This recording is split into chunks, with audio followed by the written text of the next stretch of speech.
Hello friends, good evening. मैं आयुष कुमार एक बार फिर से आप सभी का हार्दिक स्वागत करता हूं। इसी के साथ हम लोगों ने क्लास 6 के मॉडल पेपर यहां पे कंप्लीट कर लिए हैं और हमारे जो हैं क्लास 7 के मॉडल पेपर चल रहे हैं। और अगर आपने इच्छा वाले नहीं देखे हैं तो आप जल्दी से डिस्क्रिप्शन में जाइएगा और वहां से आपको पूरी की पूरी प्लेलिस्ट की लिंक वहां पे मिल जाएगी। और इसी के साथ अगर आप इस चैनल पर नए हैं तो ये 3 काम आपको ज़रूर करने हैं।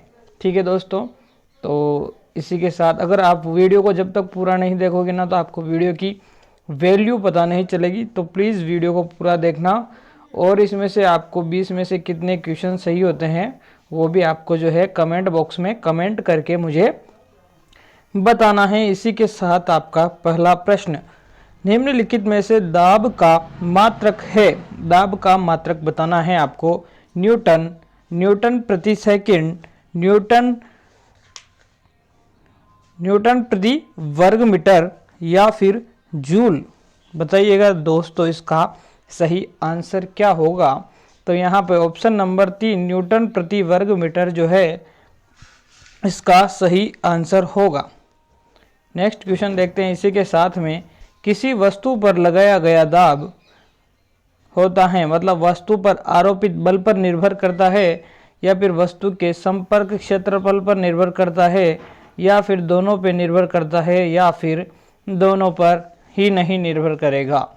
इसका सही आंसर होगा ऑप्शन नंबर 2 किसी वस्तु पर लगाया गया दाब उस पर आरोपित बल पर भी निर्भर करेगा और उस पर आरोपित संपर्क जो क्षेत्रफल होगा संपर्कित क्षेत्रफल पर भी निर्भर करेगा। नेक्स्ट क्वेश्चन है, यदि बल का मान समान हो, यदि फोर्स जो है वो समान हो और क्षेत्रफल को घटाया जाए और क्षेत्रफल को क्या किया जाए, घटाया जाए, तो दाब की स्थिति क्या होगी। दाब घटेगा या फिर बढ़ेगा या फिर समान रहेगा या फिर जो है आपका अपरिवर्तित रहेगा। यहाँ पे सही आंसर बताइएगा, जल्दी से इसका सही आंसर बता दो। तो बिल्कुल दाब का जो है मान बढ़ेगा। ठीक है दोस्तों, क्षेत्रफल घटाने का मतलब है आप समझ रहे होंगे कि अगर किसी वस्तु पर मान लो आप कोई फोर्स लगा रहे हो, यानी कि ये मान लो ये एक ईंट है, आप इसको इस प्रकार से रखोगे तो ये सतह कम दबेगी थोड़ी, है ना। पर इस ईंट को आप अगर इस प्रकार से रखोगे तो ये सतह क्या होगी, ज़्यादा दब जाएगी। यानी कि दाब की स्थिति क्या होगी, क्षेत्रफल को घटाने पर क्या होगा, दाब जो है आपका अधिक लगेगा। इसके बाद में देखते हैं इसका सूत्र। दाब के लिए सही सूत्र हैं P बराबर F अपॉन A, P बराबर F इंटू A, P बराबर F प्लस A या फिर सभी। तो दोस्तों P बराबर F अपॉन A जो है इसका दाब का सूत्र होता है, यानी कि दाब बराबर बल अपॉन संपर्क क्षेत्रफल। तो ऑप्शन नंबर A यहाँ पर सही आंसर होगा। इसी के साथ हम नेक्स्ट क्वेश्चन देखते हैं। समुद्र तल पर औसत वायुमंडलीय दाब का मान क्या होगा। 101325 पास्कल, 102325 पास्कल, 103325 पास्कल या फिर 104325 पास्कल। इसका सही आंसर क्या होगा। तो 101325 पास्कल होगा, यानी कि ऑप्शन नंबर ए आपका सही होगा। नेक्स्ट क्वेश्चन देखते हैं। द्रव की स्तंभ की ऊंचाई बढ़ाने पर दाब पर क्या प्रभाव पड़ेगा। तो दोस्तों बताइएगा, दाब बढ़ जाएगा या फिर दाब घट जाएगा या फिर दाब समान रहेगा या फिर अपरिवर्तित रहेगा। कहने का तात्पर्य ये है, यहाँ पे कोई वस्तु है, ठीक है, यहाँ पे मान लो कुछ भी है और यहाँ पे अगर आप द्रव से फोर्स लगा रहे हो, एक यहाँ पे स्तंभ है और एक स्तंभ यहाँ पे है, यहाँ से इतना द्रव है, मतलब ये स्तंभ की ऊंचाई बढ़ गई, इतना सारा द्रव है ना, यहाँ पे कम। तो अब बताइए दोनों में से जो है ऊंचाई बढ़ने पर क्या होगा, आपका जो है यहाँ पे दाब क्या होगा, बढ़ जाएगा मेरे प्यारे मित्रों। ठीक है, नेक्स्ट क्वेश्चन देखते हैं। एक ही क्षितिज पर स्थित बिंदुओं का जल दाब का मान होगा। एक ही क्षितिज पर, मतलब मान लीजिए ये कोई डिब्बा ले लो, ठीक है, ये एक ही क्षितिज पर स्थित ये बिंदु ले लो और इनमें से आपको बताना है कि जल दाब का मान जो है प्रत्येक से दुगना होगा, कहने का मतलब इससे ये दुगना, इससे ये दुगना होगा, इससे ये दुगना होगा, इससे ये दुगना होगा, प्रत्येक से 4 गुना होगा, मतलब इससे ये 4 गुना होगा, ये 4 गुना होगा, ये 4 गुना होगा, मतलब या फिर सभी का बराबर होगा, ठीक है, या फिर प्रत्येक से आधा होगा, यानी कि ये इससे आधा होगा, ये इससे आधा होगा, ये इससे, मतलब कहने का मतलब क्या होगा, जब एक ही क्षितिज पर जो स्थित बिंदुओं का जल दाब का मान क्या होगा, बराबर होगा। इसका सही आंसर ये है, ठीक है। नेक्स्ट क्वेश्चन है, तरल में डूबी हुई वस्तुओं पर ऊपर की ओर एक बल कार्यरत होता है, जिसे क्या कहते हैं? गुरुत्वाकर्षण बल, चुंबकीय बल, वैद्युत बल, या फिर आप क्या उत्प्लावन बल? बताइएगा दोस्तों। तो इसका सही आंसर होगा ऑप्शन नंबर 4। नेक्स्ट क्वेश्चन देखते हैं, उत्प्लावन बल के बारे में मतलब ये बताना है आपको क्या है उत्प्लावन बल का बराबर क्या होगा इनमें से, ठीक है ना। तो वस्तु द्वारा हटाए गए द्रव के भार से कम होगा उत्प्लावन बल, ऑप्शन नंबर 1 ये बात कहता है। ऑप्शन नंबर 2 क्या कहता है? वस्तु द्वारा हटाए गए द्रव के भार से अधिक होगा, है ना, भार से अधिक होगा, भार है यहाँ पे, ठीक है। वस्तु द्वारा हटाए गए द्रव के भार से 2 गुना अधिक होगा, या फिर वस्तु द्वारा हटाए गए द्रव के भार के बराबर होगा। इनमें से कौन सा कथन जो है सत्य होगा? तो दोस्तों यहाँ पर ऑप्शन नंबर 4 जो है वो सही होगा, क्योंकि उत्प्लावन बल जो होता है वस्तु द्वारा हटाए गए द्रव के भार के बराबर होता है, ठीक है दोस्तों। नेक्स्ट क्वेश्चन देखते हैं, क्वेश्चन नंबर 10, समान क्षेत्रफल पर अधिक बल लगाने पर दाब होगा।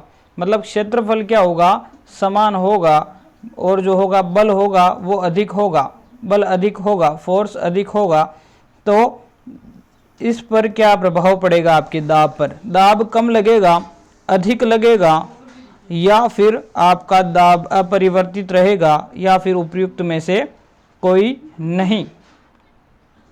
जल्दी से बताइए।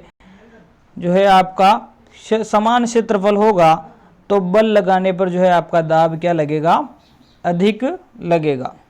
नेक्स्ट क्वेश्चन है, वायु द्वारा 1 वर्ग मीटर क्षेत्रफल पर लगाए जाने वाले बल को क्या कहते हैं? पर्यावरण, क्षैतिज दाब, वायु दाब, या फिर निम्न दाब?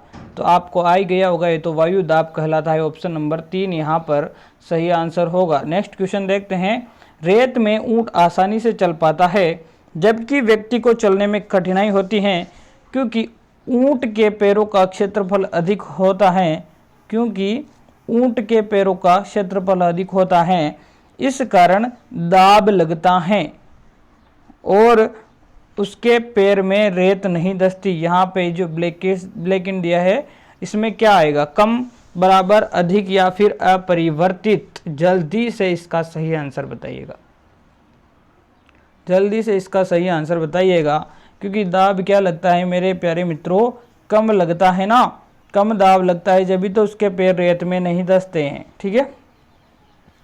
नेक्स्ट क्वेश्चन देखते हैं, कंधे पर लटकाने वाले बैग, कंधे पर लटकाने वाले स्कूल बैग की पट्टियां होती हैं चौड़ी वाली, ताकि कंधों पर दाब क्या लगे, कम लगे, अधिक लगे, बराबर लगे, या फिर बिल्कुल ही नहीं लगे? तो बिल्कुल इसका सही आंसर होगा ऑप्शन नंबर ए, कि दाब कम लगाने के लिए जो है इसकी पट्टियों को चौड़ी बनाया जाता है। नेक्स्ट क्वेश्चन देखते हैं, एक बांध की दीवार को ऊपर की अपेक्षा नीचे से अधिक चौड़ी बनाया जाती है। एक बांध की दीवार जो है ऊपर की अपेक्षा नीचे से अधिक जो है चौड़ी बनाई जाती है, क्योंकि गहराई में द्रव का दाब कम होता है, गहराई में द्रव का दाब अधिक होता है, सभी जगह द्रव का दाब समान होता है, या फिर प्रयुक्त सभी कथन सत्य होंगे? इसका सही आंसर क्या होगा? जल्दी से इसका सही आंसर जो है आपको बताना है यहाँ पर। तो दोस्तों जितनी ज़्यादा गहराई होगी उतना ही दाब क्या होगा, अधिक होगा। ऑप्शन नंबर बी इसका सही आंसर होगा। गहराई में जो है द्रव का दाब क्या होता है, अधिक होता है।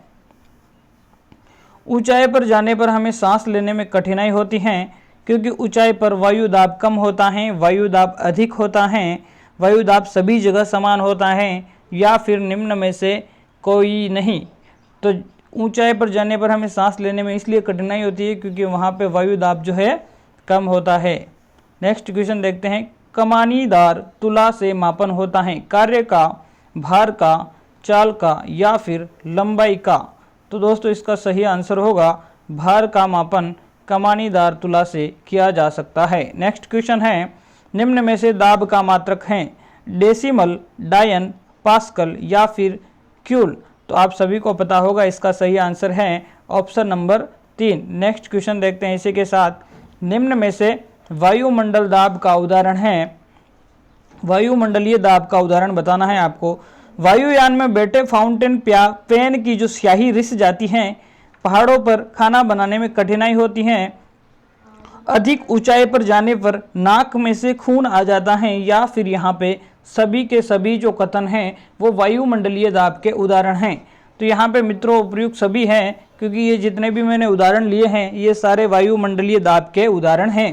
ठीक है, नेक्स्ट क्वेश्चन देखते हैं, द्रवों के दाब के संबंध में सत्य कथन है। एक क्षैतिज में स्थित सभी बिंदुओं पर दाब समान होगा, गहराई बढ़ने के साथ द्रव का दाब भी बढ़ता है, स्तंभ की ऊंचाई बढ़ने पर द्रव का दाब बढ़ता है, उपरोक्त तो सभी कथन सत्य हैं। तो दोस्तों यहाँ पे है सभी के सभी कथन सत्य हैं। और जल्दी से आपने ये काम नहीं किया है लाइक शेयर सब्सक्राइबर का, तो इसको जल्दी से कर दीजिएगा मेरे मित्रों, ताकि मुझे और काम करने के लिए मोटिवेशन मिल सके।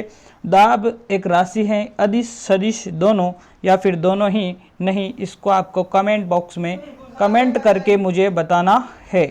यहाँ तक की बात आपको समझ में आ गई होगी, और बहुत बहुत आभार, बहुत बहुत धन्यवाद।